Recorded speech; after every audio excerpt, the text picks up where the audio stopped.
Salve nerds, galera, no vídeo de hoje, resumão de animes com Boku no Hero Academia, episódio 18 da sexta temporada e One Piece, episódio 1050, beleza?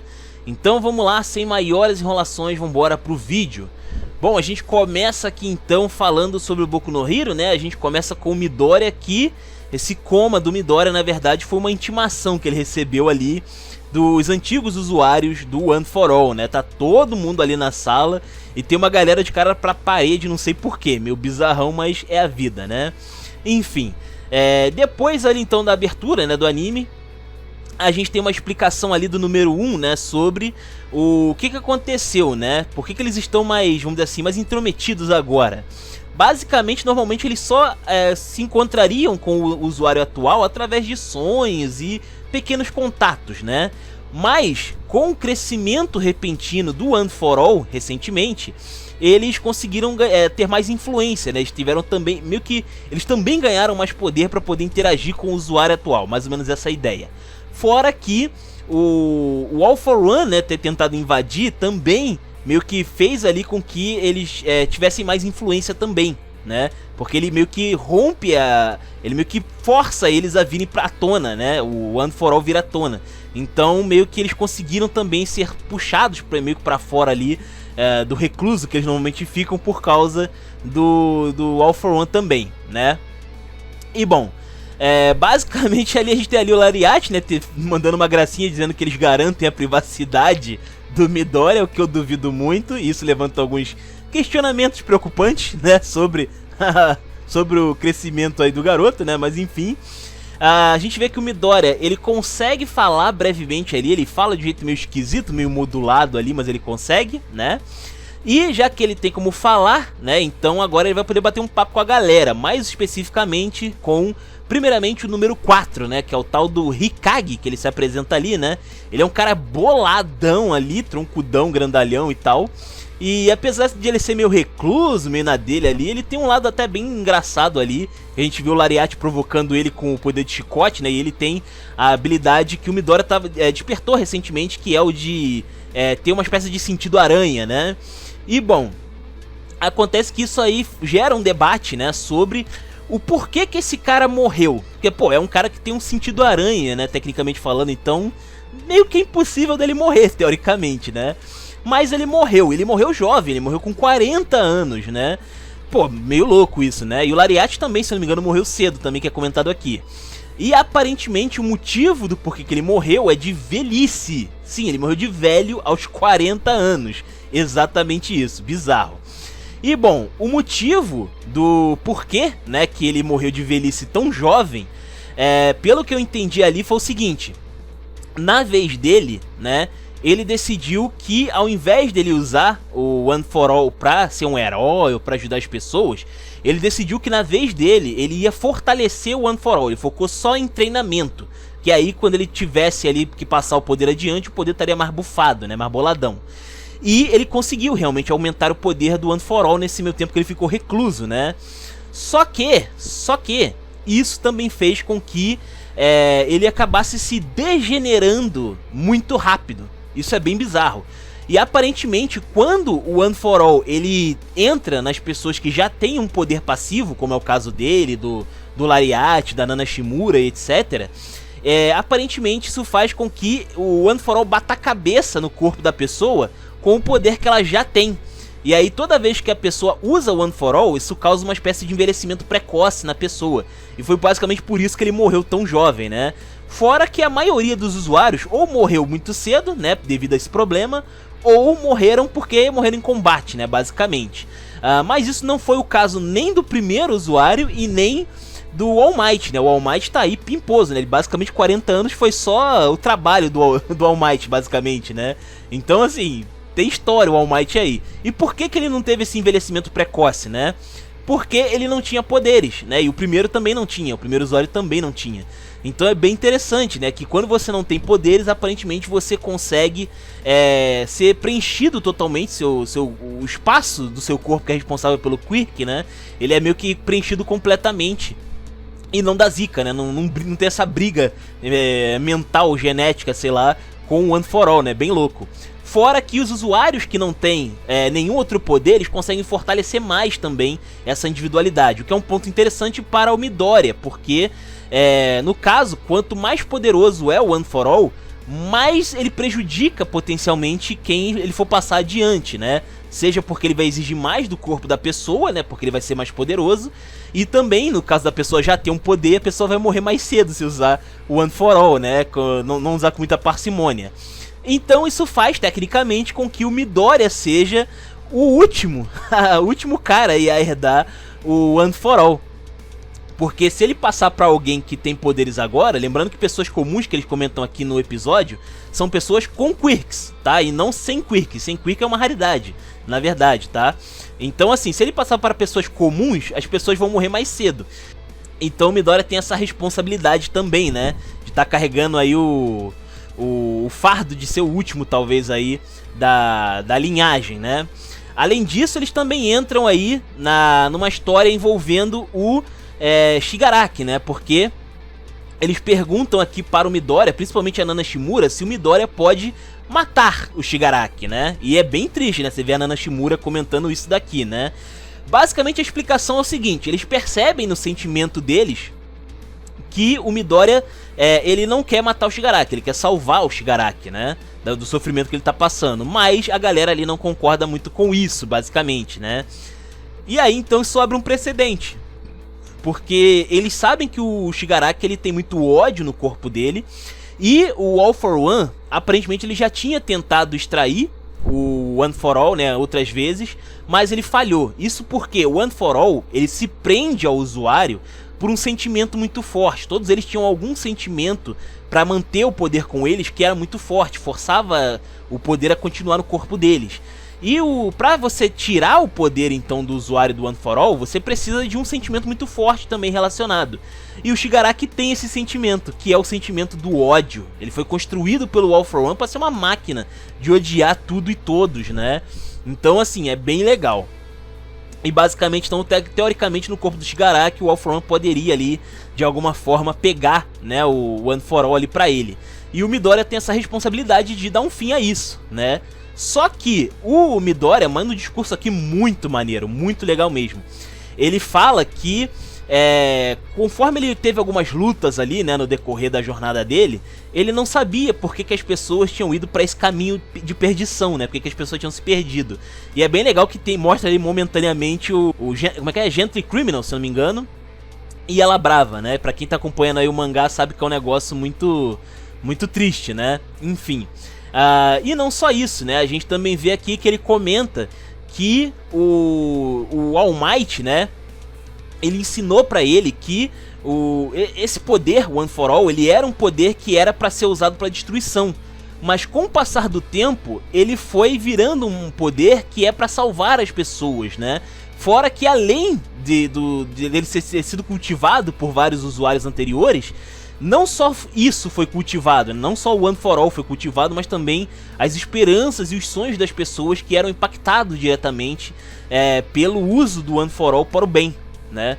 Então, assim, é bem legal que o Midoriya ele fala que, então, que apesar dele ter esse poder ser destrutivo, ele quer usar de uma maneira construtiva, né? Bem legal. Inclusive, quando ele fala que quer proteger o Shigaraki, né, quer salvar o Shigaraki, ele vira uma criancinha brevemente, é muito legal. E aí o espírito a consciência, no caso ali do All Might que tá ali, ele chora, né? O All Might não está realmente ali presente, mas meio que o espírito dele, a parte dele ali chora quando ouve esse discurso interno ali do Midoriya. Muito legal. E aí então o número 1 fala ali então que isso era tudo um teste pra ver se realmente o Midoriya era a pessoa correta pra receber esse poder, né? Então, basicamente ele passou no teste. Basicamente é isso, né? E ele fala ali, inclusive, pro número 1 e número 2, que estão ali de cara pra parede, que quando chega a hora eles têm que ajudar também o Midoriya, né? Bem louco, não sei qual é desse cara aí de cara pra parede, mas enfim. Aí depois a gente vai para o All Might, né? Que ele não sabe explicar muito bem, mas ele meio que entende parcialmente o que tá acontecendo no corpo do Midoriya, na consciência ali do One for All. E ele é abordado ali então pelo Hawks e pelo Beast Genius, né, que estão ali para fazer perguntas sobre ele e o Midoriya, né, mais especificamente sobre o One for All. E o porquê que eles querem saber sobre isso? Porque eles vão ter que dar um esclarecimento público, né, para as pessoas, e o poder, né, esse poder está diretamente envolvido com os eventos, né. E o All Might, a gente sabe que ele é um cara que ele sempre tentou fazer de tudo pra guardar segredo, embora muita gente já sabe, né, do One for All e das suas peculiaridades, né. Mas enfim, dessa vez ele decide chutar o balde, a situação não é mais como era antes, então ele decide contar para o Hawks e o BC Genesis tudo que ele sabe, né. Bem legal. E isso nos leva aqui então para a coletiva, onde o Endeavor, o Hawks e o BC Genesis então fazem ali uma sessão de perguntas e respostas com vários entrevistadores ali, né? Onde primeiramente o Endeavor se desculpa, né, pela situação do Dabi. Ele fala sobre que foi ele o responsável, conta toda a treta familiar que rolou, né, que levou o Dabi a virar o Dabi. E também tem aqui o Hawks, né, se desculpando pelo pai dele, né, porque de fato o pai dele era um vilão. E também por ele ter matado o Twice, né, que ele teve que matar o Twice meio que por obrigação, porque se o Twice usasse os poderes dele lá na mansão, né, seria muito pior, teria perdas muito maiores ali, então ele fez o que ele achou necessário, né. Tem aqui também uma moça que se exalta, né, porque a mãe dela tava no caminho do Gigantomachia, basicamente ela foi bicada pelo Gigantomachia, né, e ela tá revoltada ali porque os caras estão dando esclarecimento com a cara de pau ali, né, com a cara plena, né. E o Endeavor dá uma resposta sensacional pra isso, cara.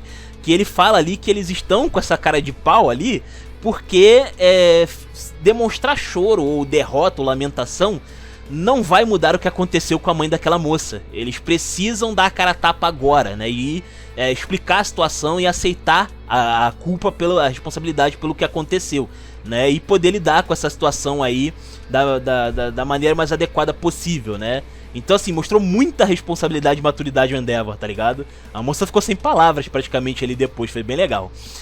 Fora que o BC Genesis também comenta que algumas coisas vão ter que mudar no ramo de super-heróis por causa dessa situação aí de ter poucos heróis efetivos, né?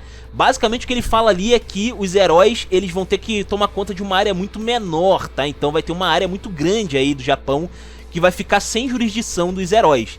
E que as pessoas que foram principalmente prejudicadas por esse lance do Gigantomachia e pela destruição toda lá do Shigaraki, parece que a maior parte delas vai ser abrigado próximo dos colégios ali, ou dentro, se não me engano, dos colégios ali dos super-heróis, inclusive o Colégio A, né, que já tá levando inclusive pra dentro os parentes ali dos alunos, né, da escola, bem legal. E aí a galera não gosta muito, porque o pessoal vai ter que mudar toda a sua vida por causa desse negócio aí e tal.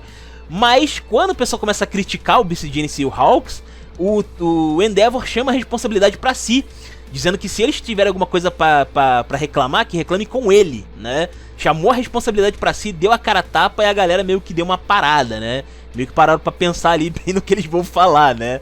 Bem legal. Então, cara, muito maneiro aqui. Eles trataram de um jeito bem responsável a situação. Foi bem digno realmente aí essa coletiva deles. Aí a gente teve aqui alguns heróis observando essa atitude do Endeavor, né? Heróis que eu já imagino que eles vão voltar ativa, né? O Ash já tá nativo, ele já apareceu. Tem a Mountain Lady, tem o Kamui, tem a Mirko que tá treinando. O Erashead, né? O Aizawa tá também ali, vendo a situação. Então, assim, ele tá também inspirando as pessoas de algum jeito, o Endeavor. Ele tá conseguindo fazer do jeito dele a situação, que era o que o All Might tinha falado pra ele fazer, né? Bem legal.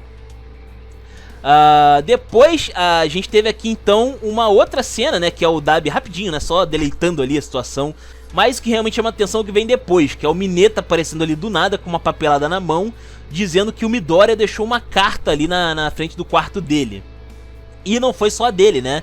Todos os alunos da turma, né, receberam ali então uma carta do Midoriya se despedindo, dizendo ali basicamente na carta que o Midoriya ele tá se distanciando da escola dos alunos ali porque ele é um alvo, né, para o Shigaraki, o All for One. Então ele decide então ficar meio que às margens ali.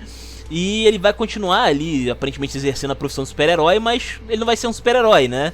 Ele não tá mais legalmente falando como herói, ele vai ser um vigilante, basicamente, né?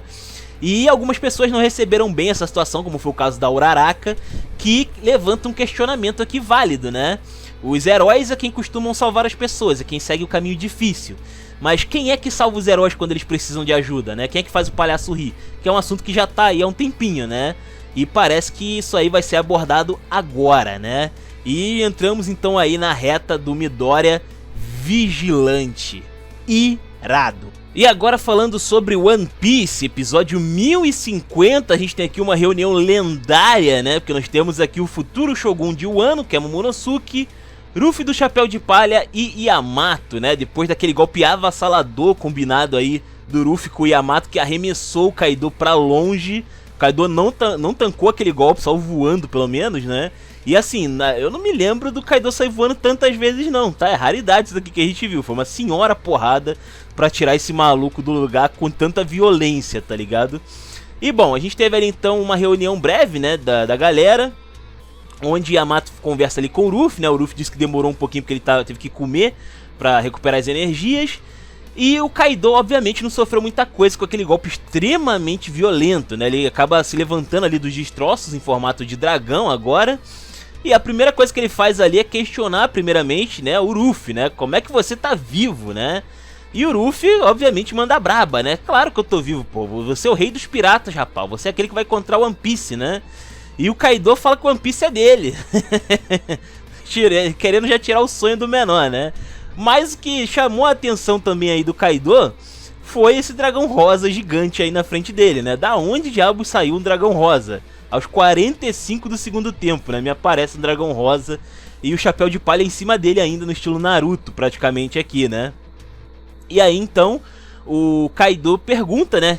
Quem é esse dragão, que é pra ele se apresentar, mas o Momonosuke ele tem medo, ele fica muito intimidado, muito assustado de estar na presença do Kaido, né? E ele acaba se lembrando de quando o Kaido invadiu aquele castelo do Oden, né? E acabou atacando ele e a Toki também, né? E ele tinha muito medo do Kaido naquela época, ele ainda tem medo, na verdade. Mas ele tem que vencer seus medos, né? E por um breve momento ele consegue aí juntar forças, né? Pra poder se apresentar diante do Kaido, né? Como uma figura desafiadora, né? Dizendo ali que é Kozuki Momonosuke, aquele que será, né, o Shogun de Wano, né? Bem legal. E o Luffy boladão aí, imponente em cima dele. Depois a gente tem aqui o Festival do Fogo, né? Onde a gente vê aqui a galera se divertindo e tal. Os músicos já estão tudo suados já. A galera não aguenta mais tocar essa merda. O pessoal não aguenta mais, né? Tá quase acabando aí, se eu não me engano, a festividade. E a gente vê aqui o Tenguyama e a Otoko, né? Eles estão aqui, onde a gente vê a Otoko fazendo uma breve homenagem ali pro pai, né? Estendendo ali um algodão doce pro céu, oferecendo ao pai dela. E ela fala ali, né, que tá oferecendo algodão doce porque o pai dela tá vendo ela no céu, né, pra onde as chamas estão queimando, né. E aí é interessante que o Tenguyama, ele concorda, né, com ela e tal, mas ele começa a refletir na cabeça dele sobre os traumas que o Otoko teve, né, cara. O que aconteceu em Wano nesse meio tempo, né, que fez uma criança ter que passar por tantos traumas, né, como foi o caso da Otoko. E não só a Otoko, né, como também a Otama, porque, querendo ou não, é completamente atípico uma criança se lançar na guerra como a Otama fez, né? E a gente tem aqui um flashback onde a gente vê que o Tenguyama encontrou a Otama lá no porto, né? Antes dela conseguir se afastar do litoral, né? Ele foi atrás dela, mas ela já tinha entrado no barco com a Speed e companhia e já estavam saindo. E ele tenta chamar ela, né, de volta, mas ela diz que tem que ir pra guerra, ela tem que ir lá pra ajudar a galera, né? Ela quer contribuir, né? E o Tenguyama não aceita isso, né, cara? Pô, uma criança ter que se meter nessas situações aí é um negócio realmente complicado, né? Essa guerra vai deixar muitas cicatrizes, né? Por assim dizer, no país de Wano, né?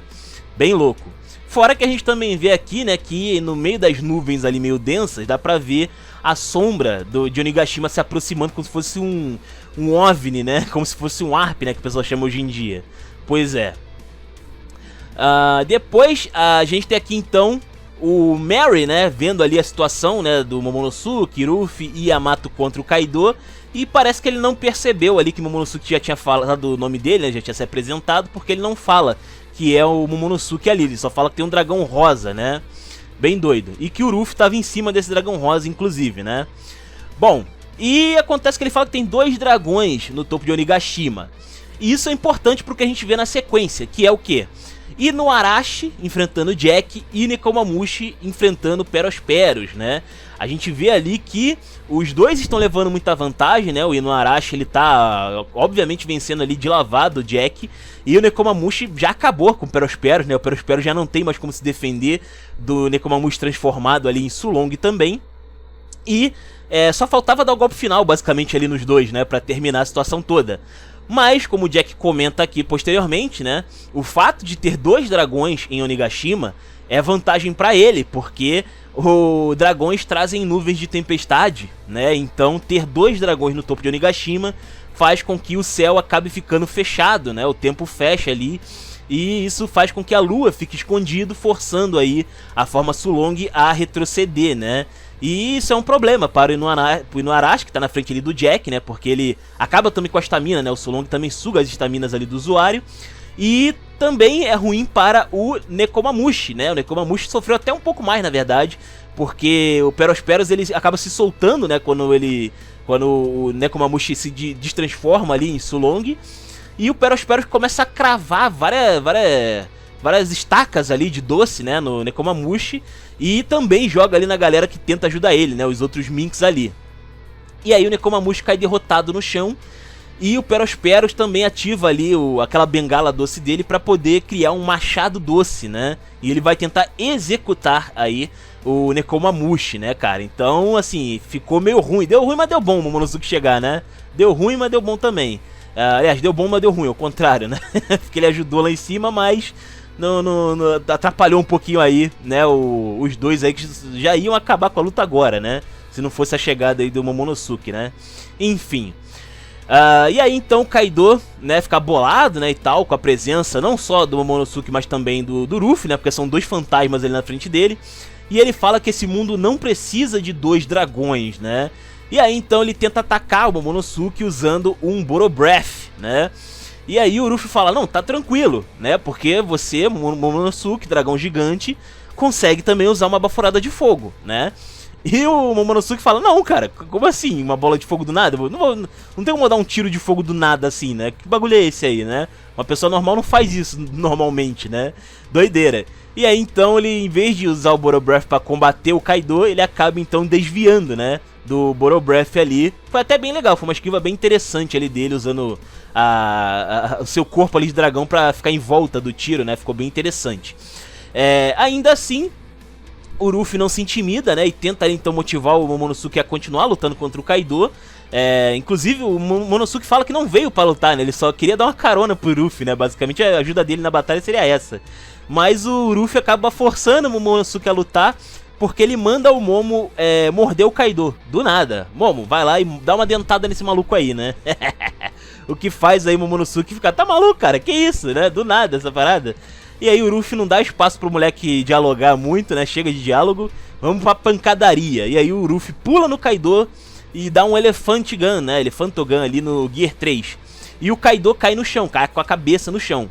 Mas o corpo dele fica exposto ali no ar, né? E o Momonosuke vê que é uma oportunidade pra ele poder dar uma dentada ali no Kaido. Mas ele tá com medo, ele não quer fazer parte dessa situação aí, né? E ele acaba se lembrando de quando o Kaido tava invadindo de novo lá o castelo do Oden, bateu na toca e tal. E isso faz com que ele pegue todo esse ressentimento dele, né, com o Kaido. E assim que o Kaido tava se levantando, né, quando ele levanta a cabeça ali, o Momonosuke vai lá e crack, dá uma dentada ali nas escamas do Kaido, né, numa cena muito engraçada, né, porque o Kaido não esperava por essa, né. Do nada ali o cara deu uma dentada nele. E é aquele momento meio Madagascar, né, cara? Tá me mordendo, cara? Que bagulho é esse, né? Que doideira, né? Enfim. E o Momonosuke não solta, ele aperta cada vez mais forte ali, né? Ele tenta morder cada vez mais forte. E ele consegue até fazer o Kaido sangrar. Por um breve momento ali, chegou a sair um pouquinho de sangue ali dos ferimentos da mordida. Então ele tá mordendo realmente com tudo que ele tem, né? O cara tá ficando quase banguela ali nessa mordida aí. E ele não solta o Kaido, cara. Não importa o que aconteça, ele não solta o Kaido. Porque o Kaido fala ali, né? Que ele é só um garoto sendo mandado ali, né? Pelo Ruffy e tal. Mas o Momonosuke fala que ele não tá mordendo só porque o Ruffy mandou. Também tem a questão de que ele tá ressentido com o Kaido por tudo que ele fez com o Wano, com a família dele. É todo o ressentimento, né, que o Kaido gerou nele que tá fazendo ele ir pra frente e atacar ele, né, nesse momento. Bem legal, então ele não tá fazendo isso só porque ele foi orientado, mas também porque é o que ele precisa fazer, né? Ele tinha que se vingar fisicamente ali do Kaido de alguma forma, né? E é mais ou menos isso aí que ele fez então, né? Bem legal. Só que aí ele fica vendido, né? Porque o Kaido, ele tá ali praticamente bem posicionado pra mandar um Boro Breath no Momonosuke queima-roupa, né? E aí, quando ele vai dar o Boro Breath, o Ruffy aparece e dá um socão ali no Kaido e derruba o dragão mais uma vez, né? Cobrindo aí, então, o Momonosuke, né? Bem legal. E aí ele fala bem alto, né? É isso aí, Momo e tal. E dessa vez o Mary acaba registrando esse som que acaba ecoando por toda a Onigashima, né? Bem legal. E aí a gente vê aqui que os samurais, eles se reanimam, né? Porque eles estavam aí na dúvida se o Momonosuke realmente estava ou não vivo. Mas tá aí, né? Momonosuke voltou e voltou como um dragão gigante, né? Bizarro pra caramba. E a galera então ficou bem motivada também com essa situação. Não só isso, como a gente também vê aí a galera do Chapéu de Palha e a Otama principalmente, muito feliz aí pelo Ruffy ter voltado, né? Que bom que ele tá bem e tal, bem legal. E aí o episódio termina com um momento coach aqui do Ruffy, né? Porque ele se vira aqui para o Momo e fala, olha, você acabou de morder um Yonkou, né? Uma das criaturas mais perigosas aí do mundo. Depois de fazer isso, ainda existe algo pra você temer nesse mundo? Né, cara? Um dragão gigante, poderoso que nem você. Você ainda tem medo de alguma coisa depois de fazer isso aqui? Depois de morder o fucking Kaido, tá ligado? E aí Momonosuke entende que, cara, não é mais motivo pra ele temer qualquer coisa, né? Pelo menos nesse momento aqui, bem legal. Interessante de ver também a cara, né, do Kaido. Porque ele foi usado de escada de coach, né, cara? Foi usado de motivacional aqui o Kaido, foi bem engraçado. O Ruffy Coach existe e ele pode te machucar enquanto dá palestra, pois é. E é assim então que a gente termina, né, o episódio 1050 de One Piece. Comenta aí o que vocês acharam desse resumão dos episódios aí. Os comentários são de vocês, se inscrevam, compartilhem. Taverna do Bacon, link na descrição. Eu vou ficando por aqui, valeu nerds, fui!